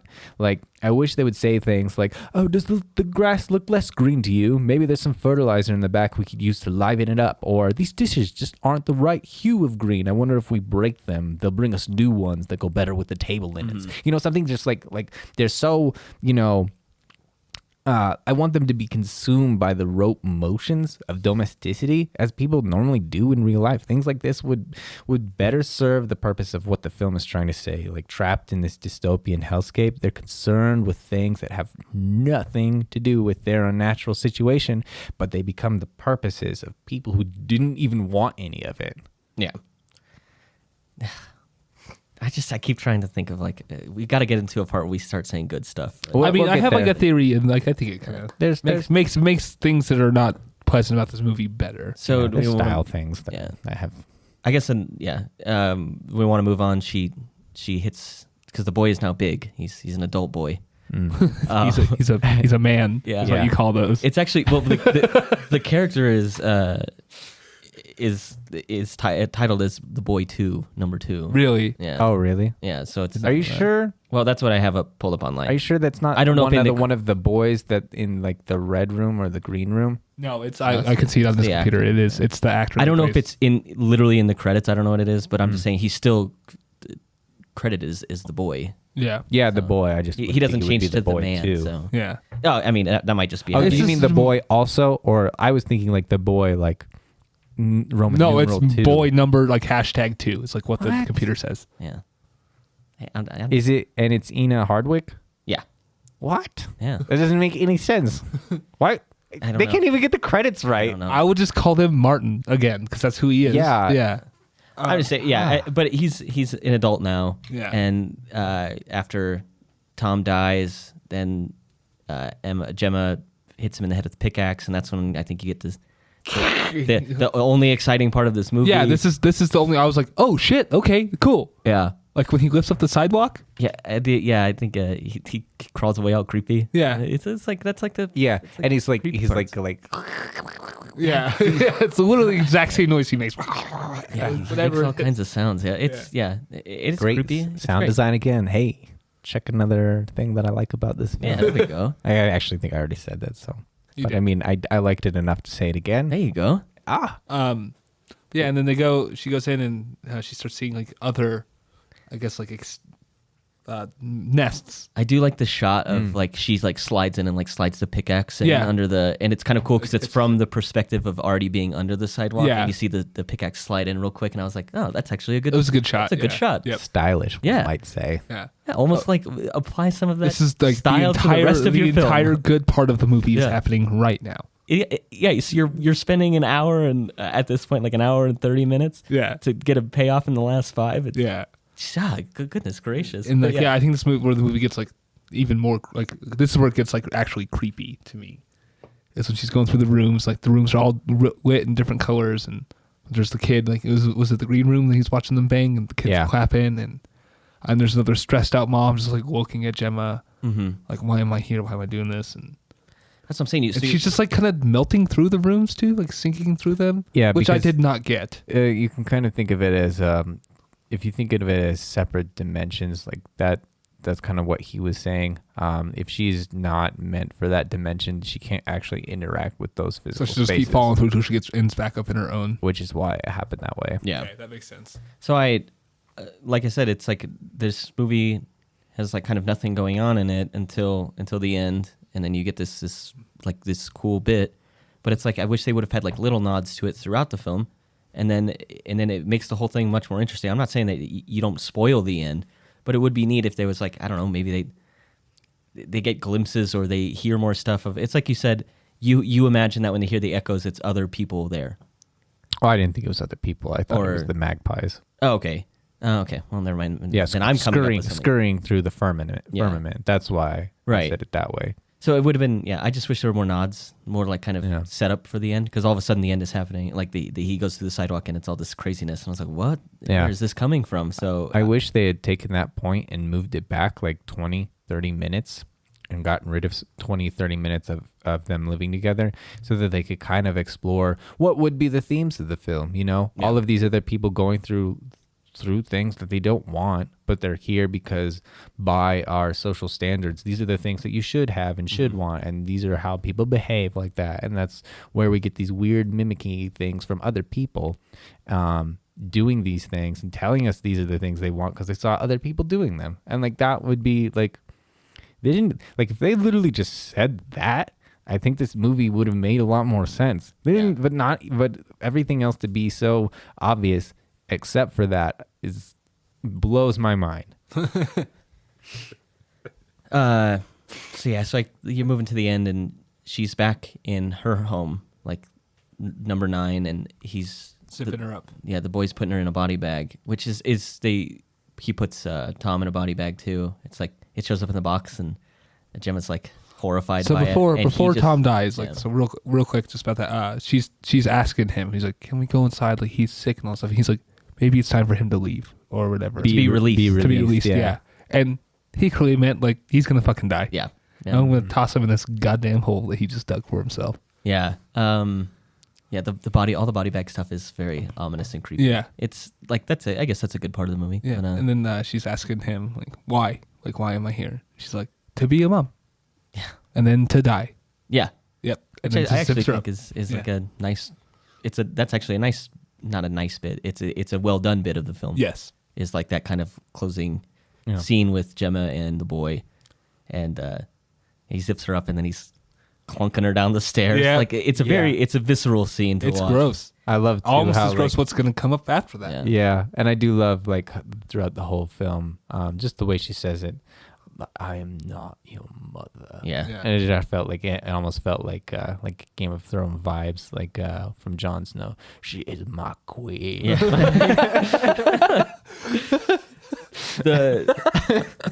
The closing parts with the boy and Gemma, I think, are good. I think that's maybe one of the highlight of the film. Yeah, honestly, get rid of Tom. Like you don't say anything with him. And the whole thing is Tom from needs Gemma's to be perspective. there. Yeah, but the whole thing is from Gemma's perspective. So as if that's your message, like just get rid of him so that we can focus on this thing. Or have him die earlier. I think Tom needs to be there until Tom dies. I think that it's more important than you guys think. Okay, I would love to hear this. So then the boy tosses him in the hole. Again, that's another, I think it's a good scene to be like, it shows kind of the how we perceive like a brood parasite. Like they're just there to get what they need, and then they're going to move on once they're grown up, and it doesn't matter who raised them. There's no connection there. It's just, I got what I need, you did your job for me, and now I'm going to leave. And I think that's depicted well in that scene, because like he puts them in the bags and then he just tosses them in the hole. Yeah, and he has a gas can. Yeah. I love and that's kind of why I wrote why I was thinking like maybe there's fertilizer in the backyard. Like clearly there are things there that they can get a hold of that they weren't able to find. Yeah.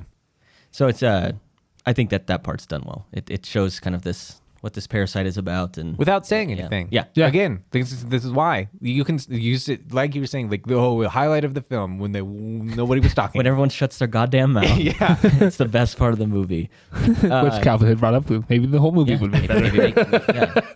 I would have made it that way. So That's also why I'm not in film anymore. Yeah. The boy gets in the car, drives to see Martin at the realty place again. But he's like really old and sickly. Yeah.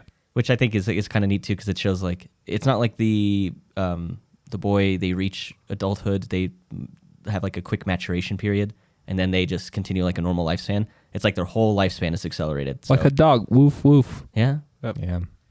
So that's cool. I think that's another good bit. It's not like it's like they need to be constantly making more Martins and more boys because eventually, like, because they live so quickly. So it's like you need to constantly be capturing people. But why? But also, it's like To feed the cycle, which is yeah. It's almost like they're the metaphor. You know, we do the things that other people are doing so we can keep doing the things that other people are doing. Yep. But And then you get another creepy just like, scene. He puts Martin in. This is my favorite scene in the whole movie. Do you want to talk about it? I mean, you can. I don't care. take point, yeah. So new Martin is zipping up old Martin into the body bag, and he just fucking folds him up like a towel Yeah. or like a sheet or Like a crispy fruit roll up. yeah, and it's the sound that it makes, which reminds me of the Green Knight when kind of like when he's like the moving around trees and he's creaking, like, yeah. creaking around. It's like Yeah. I'm just like, ugh, it's gross. it was fucking disturbing. Yeah. Yeah. I was like, they're okay. clearly really strong too. Yeah. So I don't know why he ran away from Gemma when he got attacked. You know? He whipped it up sidewalk. Yeah, that's what I mean. Like he could have literally like shorn like, her in punched half. her, like- yeah, he literally like could have punched her through the throat. Yeah. and like that would have been the end of your film. And like it just It's in that commercial we watched last night. Yeah, I don't. It's just a creepy scene, and like we said, the sound design of it is great. Yeah. It's one of the highlights of. It's one of the good parts. I mean, even the body bag crinkling too. It's all, and then he just puts him in the fucking drawer. yeah, it's He like just shuts it. he puts the tag on it or whatever, like it's gonna be picked up or shipped out. yeah, or like something. dry cleaning. Yeah, I like to think that the filing cabinet is actually connected to the That's, I the think, Vivarium. yeah. Yeah, that's a good thing. That's a good idea. I still like his. I like his nonchalantness. Like Yeah. he's reached maturity. That was the whole purpose of this film. I think was to get him to that point, and now he's just gonna do Martin stuff. And it doesn't matter what happens to the people around him. It's just now his biological imperative is to get a new family into those homes, so that way he can send his So he can his die. boy, his boy on, and then he's just waiting to be replaced now. So I do like I like again. It's all this is with no dialogue at the ending, and it's all the best parts of the movie. Yeah, it's absolutely. Yeah, Calvin's right. This movie could have had zero dialogue. Could have been wonderful. Yeah, right. Okay, so theories then. What is your we'll talk. I want to hear your theory about all of this then. So I mean, I think the movie is just a big representation of American dream or suburbia. Yeah, probably suburbia in general because yeah. this happens in the UK. Obviously, cookie cutter houses. I mean, they could have hit you right over the head and put white picket fences there. Right. But and then Tom works until he dies, digs his own grave, which I think is pretty much so of like, hey, you got to work so you make enough money, and then like your kids will have to pay for your funeral and like all this shit. Maybe you'll get somewhere. Yeah, and then like obviously Gemma being the motherly instinct, and actually brings me to a line from Interstellar when Matthew McConaughey says like, I didn't realize this at first. He's like, but now I'm realizing it. He's like, when his wife would tell him after kids were born, now we're just here to be memories of our kids. Yeah. Yeah. And I think that's just kind of the thing there. It's like, and now you're just like raising this thing to replace you, and just for what fucking purpose? And I think that's kind of what the writer's getting at here. Yeah, and it is. But it's just like I almost the more you say that, the more we talk about them mimicking. I wish that was actually the point, and this was an entirely different like Vivarium. So it wasn't saying anything about suburbia then. Like it wasn't so obvious. Yeah, because they're not. It's not like the dude's going to live like in suburbia now. Yeah, Which I thought was gonna be the whole point, especially after he watched them fuck. Like I was like, okay, there's one reason for this to happen, so he could go out there and try and bang a lady. Yeah. Yeah, now that you say that, it's like, why did they even put it in? Just the fact that they were there's some stylistic things that I think that they used that to make them feel like they were being watched. Yeah. But that's it. But yeah, you're right. Like that's not even like what was the purpose of observing that type of behavior if you weren't going to engage in it? As soon as he walked in, I saw that Bart. I don't think he has. No, he does have genitalia because the book shows it. Yeah, he has got balls when he's a baby. Yeah, I just wonder if that's something that they grow out of. Oh yeah. Yeah. But it's like when he shows up and Martin is old. I was like, well, never mind. I have no fucking idea why they're doing any of this thing. Because I figured like maybe he like when he showed up there, I was like, okay, so maybe he's gonna take Martin's spot, and now Martin can go live Right. like a life. No. And then like then he'll get somebody in there and it'll go on. But there's literally no point to these things even being alive.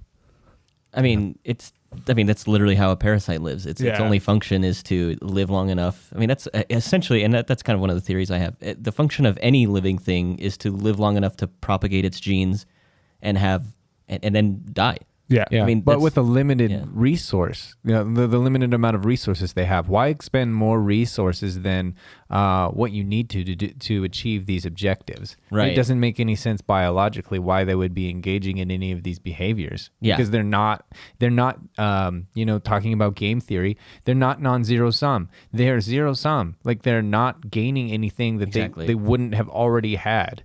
Yeah, no, I agree. It doesn't make any sense. I'm just saying, like, you're like, why are they doing this? It's like, well, that's why are any of us doing this? Like, And I think that's like the point of the movie. Yeah. Yeah.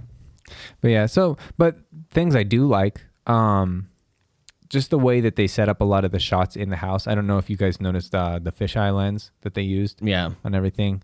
It seems to be a type of a directorial style that he likes to do a lot of weird things that are disorienting with the camera. But I like how subtle this is.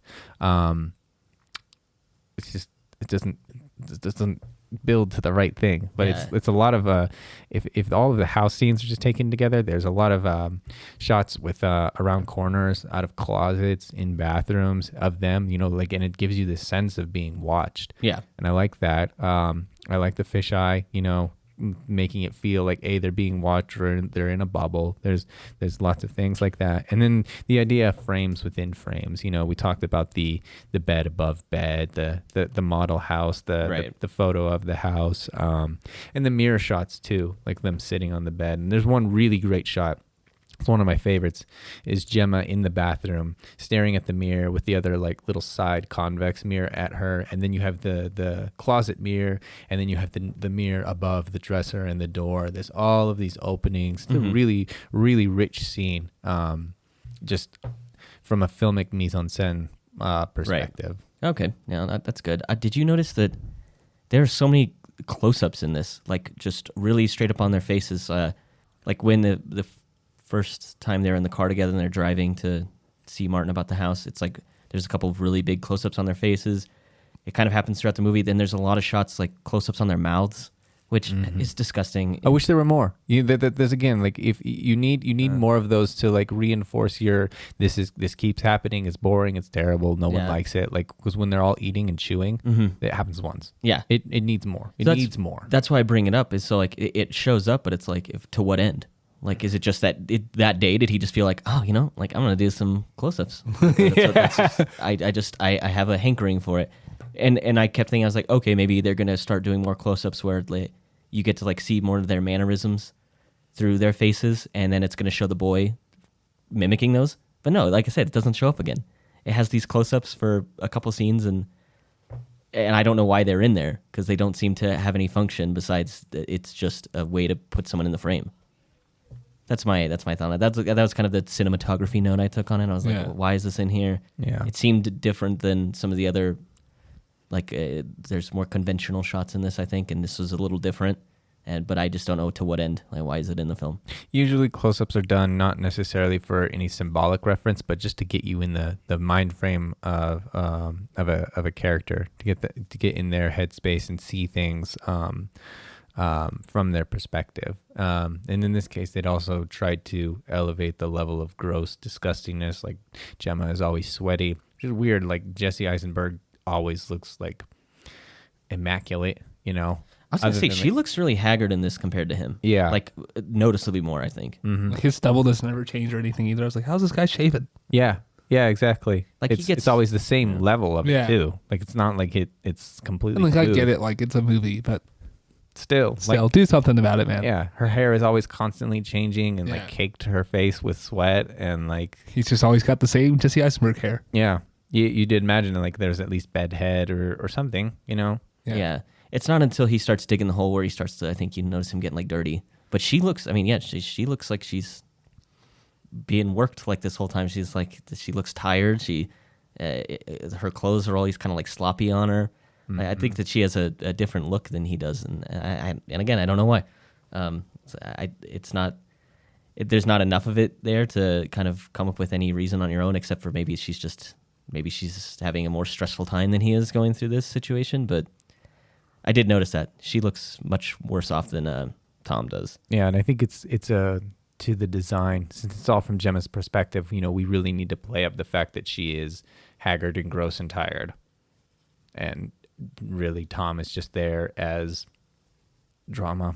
Yeah, no, that's household. I think you're exactly right. Sitcom drama. So, do you have any theories on what this movie is about? I've literally already said it. Okay, it's just these. It makes no sense to me. Like it's a clear metaphor of the trap of suburbia. Like I said before, that's like not everybody. When the little girl's like, oh, the way things are horrible, and yeah, suburbia is horrible, but like, yeah. It's just it's more of a maturity thing. You have to, like, when you're old enough, you have to know what types of things you do and don't want. You have to understand where you fit into a society and what social conventions are things that you want to abide by. Because if you don't understand that, then you will get into a relationship with someone that you don't want. You will get into a house that that's what I forgot to mention earlier too. It's like, that's just real quick. That's like the whole point. Like when you guys were talking about like the relationship in their Discord forum, I think that's supposed to be like that, because it's like, maybe they don't even like each other. They just feel like they're supposed to be in a relationship and they're supposed to get a house. Yeah, exactly. But to everyone else who can see it, like everyone else can see that you should not be in a relationship. But that's what so many relationships are based on. Mm-hmm. Is we have to hit all of the points of what it means to be an adult in a society. Got to go to college. Got to get married, have kids, get a house, and it has to be at certain ages because that's the expectation. It doesn't need to be that way, but because everybody forces themselves into doing this, we have people that are chronically unhappy. They're terrible. They raise monstrous children into doing the same things that they hate. But that wasn't mentioned anywhere. It's not even like it's not enough. Like he was already just a weird kid.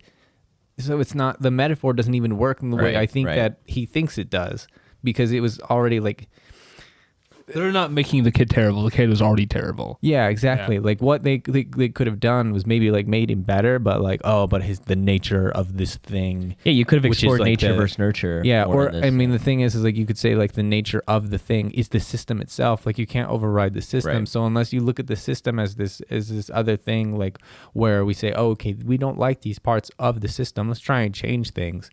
But it doesn't even say that. Yeah. And so I have so many problems about like, it's not even like if I want to live in the film world that he's created and just kind of enjoy things, and I can't do that. Like you've missed everything. I just like the sound design, and that's basically it. Yeah. Everyone, please stop talking. Yeah, like we said, that all the best scenes are when no one is talking. I had similar theory. It's like I think it's just a metaphor for kind of how we get stuck doing things or caring for something that we don't want to. Like, if in a perfect world, like I wouldn't have the job I have, like, but I need money, so I get stuck having to do this. The same way they're stuck in this situation, they're stuck having to care for this boy, or like you guys said, you get stuck in a relationship you don't want to be in, and you just kind of continue doing it because you feel trapped in it. You can't do anything about it. So I think that's it. Pretty similar to what you have said already. I have another. Maybe this is like a very, very literal telling of what it is to be a parent, where it's like you have this offspring. In the case of this movie, it's not theirs, so maybe there's not like that biological attachment. But essentially, being a parent is you have something you're caring for. It has no intrinsic value, but you continue caring for it because you have this biological imperative to continue doing that. And so this boy sucks. The parents aren't even into. They keep saying that they're not their parents. I'm not your father. I'm not your mother. But they still continue feeding him, and they, until he's reached maturity. And that's the purpose of any living thing. Is like it's going to continue to function as a parent. It's going to continue to propagate its genes until eventually it can't do that anymore, and then its function is to then die after that, which is, literally said in the film. So I think you could take this as a very literal telling of this is what being a parent is. Like your job is to just get this thing to maturation, and then you're done, which is essentially how the film ends. So and I think it would work better than if the boy wasn't creepy. which would be less enjoyable, but would lend more towards what the messages you're trying to say. Yeah. So we ready to rate this one? Yeah, I'm ready. How many? Well, do you want to do a Cuckoo Birds? How many? Oh, Cuckoo Birds. Cuckoo Birds work. I wrote down Shanty Towns, but that works better. Okay, I like mine better. Yours. It's fine. Calvin, what do you give this? I'm very excited. Let's see if we break the trend of him. He's been scoring stuff higher than us. I have mine written down. So I can't even... I'm gonna give it 3.5. Oh my god! Wow. Okay. Serious? Okay. They're film things that I liked. But it doesn't save itself. It's just things that I enjoy. I like the atmosphere. I like, you don't realize until about an hour in, like, oh, this is awful.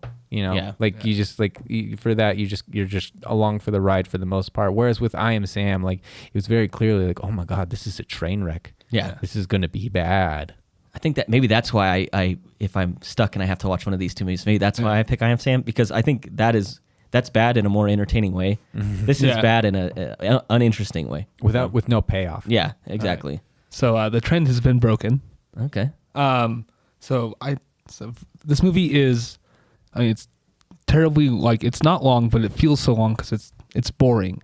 But I think there's like good shots. The sound design is good. And it's almost saved to me by that, like, wonderfully sickening ending. Yeah. I give it a 3.6 out of 10. Wow. Yeah. Wow. Just barely. Just barely. Oh my gosh. Dude. Keeping my reputation. I put this at 2 or 3. Like I said, there's not enough in this for me to want to watch it again. It's not bad in an interesting way, so I don't want to watch it for that reason. Yeah, it's not even campy. Yeah, I don't understand, except for like the very literal, like, this is a brood parasite, and these are the people taking care of it. Beyond like that, there's not a lot to this movie, I don't think, but it almost tricks you into thinking it's intelligent. Like you said, it's like you get an hour in, and that's when you realize, like, oh, this is just going to be it. Like, there aren't a lot of concepts and stuff to think about within this, and like I said, it's like you have to come up with your own idea for why this movie is good and why it works for you, because the filmmaker doesn't do it on its own. The narrative doesn't do it on its own. Yeah. The thing is, I think Imogen Poots is good in it, so that's like where most of my score for this comes from. Is she's good in it. I think you give or take. I mean, like, you could put anyone as Jesse Eisenberg, put any competent actor. I don't think he does anything specifically. He does a lot of nice little mannerisms that are. I think that's just Jesse Eisenberg. Yeah, and that's what I mean. Like, so he does things that the character isn't written to be anything. And it would have been worked so well in the movie if the kid would have reflected that. Yeah. It would have made. But yeah, he has all these little things that are nice that he brought to, like, what little script there was for him to work with. Yeah. But it doesn't obviously have the emotional range available that Imogen Poots does. Yeah, it annoys me to see good performances in the service of a film that sucks. Like, it annoys me that you got something good out of these actors. Because they're good, not because you've given them the space to work. Right, and that's what frustrates me about this movie is you got these performances that you don't deserve, I think. So, so this is on a good day, this is a 3. I still think it's just really bad. So we're all right around the same. Yeah, which is good. I think this is well, there wasn't a lot of discourse in this conversation. It was mostly, I think we pretty much agreed on what we thought this was about. Yeah. It's pretty obvious. I don't think there's a lot of interpretations that you can make by it, right. Unless you're like really, really love this film because it's weird, and then you're just getting, like, apparently there's a lot of fan theories about the number 9, and again in his interview, he's like, yeah, I think number 9 meant something at some point, but we kind of forgot. Jesus Christ! Yeah, just please like the movie. Yeah, just please do. Yeah, I mean, just he should go back in that entire interview, be like, oh yeah, it's in there. Yeah. just say something like that. Yeah, pay attention. Be cryptic. Yeah. Be Tarkovsky. Like, say it's high-minded and make us work. And then something will come out of it, maybe to be a classic. And then in 20 years, people will come back like, what the hell is this? Yeah. It's just like, it's so clear to me that this movie has no idea what it is. And it's because I don't think this director has any idea what he's doing. So, and it's clear where he's like, oh, I forgot what it was even about. Like, are you joking? Like, right. And you have creative control over this. He does. It seems like he forgot about what he was doing, like, while filming the movie. Mid scene, it's like, what's happening? Your fun facts. You missed how much money this made. Oh shoot, I didn't do the budget for this. You're right. I can't find the budget. It made $547,000. Oh, I did. Okay, I did. I just skipped over it. Yeah. It is a $4.3 million budget, and yeah, Wow, a little over $400,000. They still made an eighth of it back. Wow, good for them. That's more than I would expect. Unreal. More than they deserved. Yeah, I think, and I don't think Jeff Bezos take this off of Amazon. Yeah. I guess maybe and or ninth actually. I'm sorry, I did the math incorrectly. yeah. Shut up, Calvin. It's fine. I think the movie is going to be unsuccessful just because it's not very good. But it's also not helped. This was released during quarantine and stuff. Yeah, one of those. So I read a different article about it because it was released on streaming right away. They were saying that they weren't really concerned about the budget and recouping it. Because they were like, that's more of a problem that your bigger studios have where they sink a ton of money in and they really need the box office to get the money back. Their assumption was that this is a smaller movie anyway, so it's probably going to make its money back on streaming. No big deal. And it doesn't even come close to getting its money back. They were not concerned at all when this went to streaming about it being honestly, financially unsuccessful. That's probably the case. It just means that more people want to keep their Amazon Prime subscription for things like this, and that's just the budget for films is just thrown into overhead. Yeah, that's a weird way of thinking about it.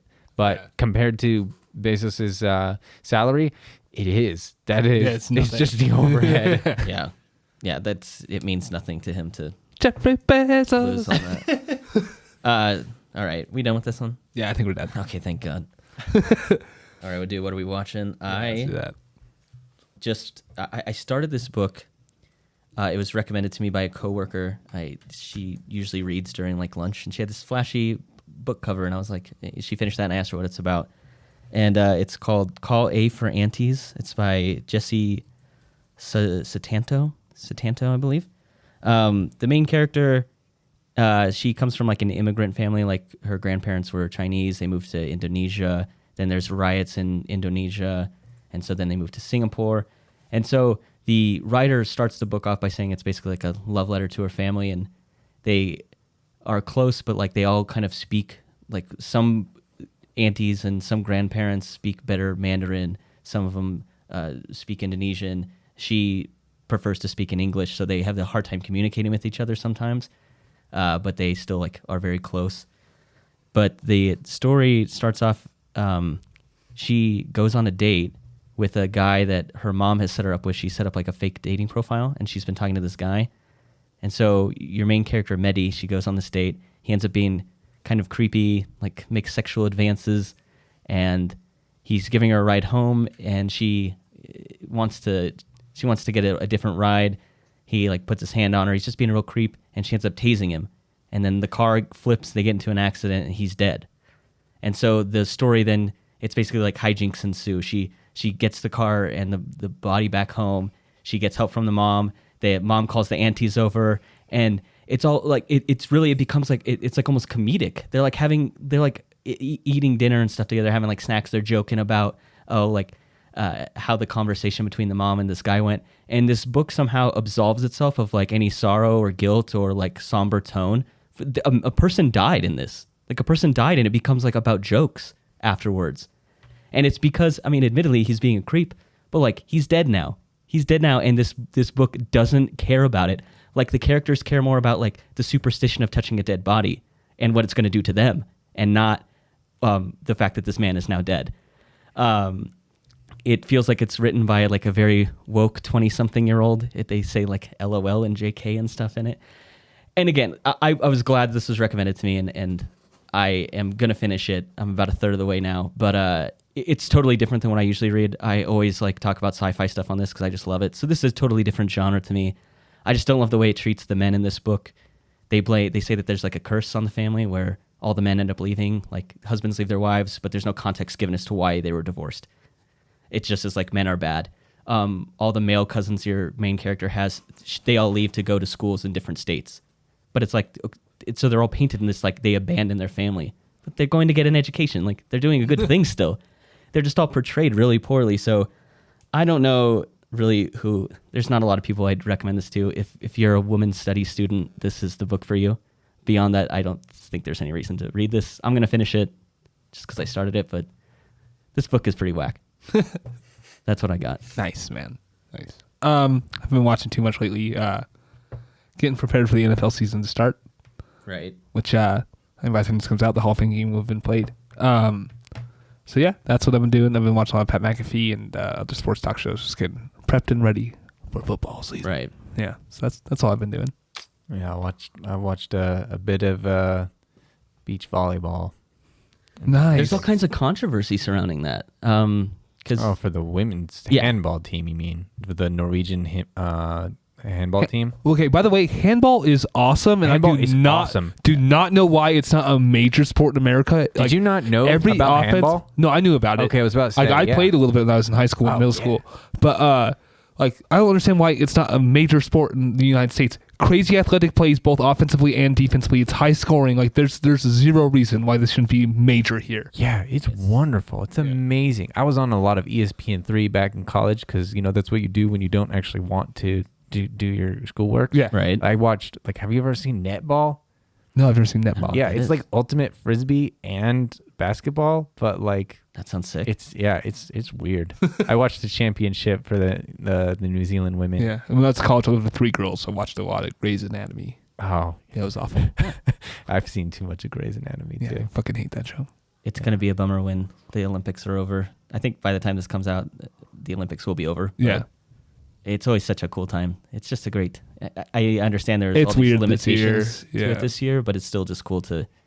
I just love it. It's all these I mean, this is the Super Bowl for these athletes, and they have to wait a long time. Some of them they missed their opportunity because they peaked at a time where it was in between Olympics, so they have to wait 4 years, and so it's cool to finally I love seeing it. So the thing about the Olympics is like these people who are usually pretty young have been spending their whole childhood, their whole lives working towards one moment. And that's this moment. Either you're on the cover of Wheatie Box or everybody forgets about you. Yeah. Or you get arrested in the streets of Brazil. Dude, that Olympics was really whack, man. that was crazy. But yeah, that's basically all I've been watching. Nice beach volleyball is awesome. So yeah. And then as far as music that I've been listening to, I found a new band called Wizard Throne. You showed us this. Yeah, and they describe themselves as extreme wizard metal, which is just there's so many it's actually a super group from guys from Ailstorm and Gloryhammer and Necrogoblicon. So you can already if you know those are any normal of the band names. Everyone knows who those are. Yeah, but exactly. If you know even one of those, you're like, okay, I understand where this is going. So Ailstorm describes himself as pirate metal. Necrogoblicon is literally just black metal about goblins. That's oh my god, that's all. And what's a ghoul to a goblin? They literally sound. Oh. And then Gloryhammer is just another That's what I call my penis. But they're the dude has this ridiculous sized hammer, and he's Thor, and he's always singing with it. That's their shtick. And so Wizard Throne is like extreme black metal, but all from the idea of thematically inner spatial wizards. Their songs are black hole quantum thermodynamics and jeez Louise. of tesseractual gateways and the duplicity of Joule. So we're also going to be watching talking about Interstellar, which Calvin just kind of talked about. Yeah, there's literally a tesseract on the cover album of this. Nice. But I have other music that I think goes better with Interstellar, but I think thematically this does fit better. Other than the fact that hypercube necro dimensions is not really scientifically accurate. Still a sick name though. Oh, I know, right? Yeah. So if you're into extreme metal that doesn't love to take itself seriously, then. Yeah. Wizard Throne. I love that. I love wizard metal. That sounds cool. I know, sounds right? Sweet. All right. I think one of the guys' names, his name is Morbistopheles. Oh my god, that's amazing. All right. I think we're wrapping this up. I just I like that we got to watch this because this is not something I would have picked. So I liked seeing it as a recommendation. Just if anyone else you want to leave a comment and like I said, we made room in our schedule to watch this because We always will. Yeah, because we want to see the stuff that you guys want us to talk about. So keep you happy, you know. I made room to watch it twice, unfortunately. yeah, Yeah, poor So, Calvin. So I mean, yeah, we're always gonna watch them. So yeah, even though we kind of tore this one up, I still like going over it. Yeah, absolutely. I Yeah. mean, I'm happy that we talked about this movie because it does kind of fit along the lines of some of the weird movies we've talked about. So Yeah, and it's you can see where the types of things that make a weird film go right and what make them go wrong. Yeah. Like I said, this one tried to do the things Yeah, that the other ones did well, and it just didn't work. yeah, it looks like it should be a really good movie. There's nothing that I can really find that stylistically it failed at. It just doesn't put the elements together. Right. All right. Well, with that, you've been listening to Now This Is Podcasting. I'm your host Connor, and I have my co-host Jade Yeah. and former guest Calvin. That's good to be back. Yeah. All right. Thank you for listening.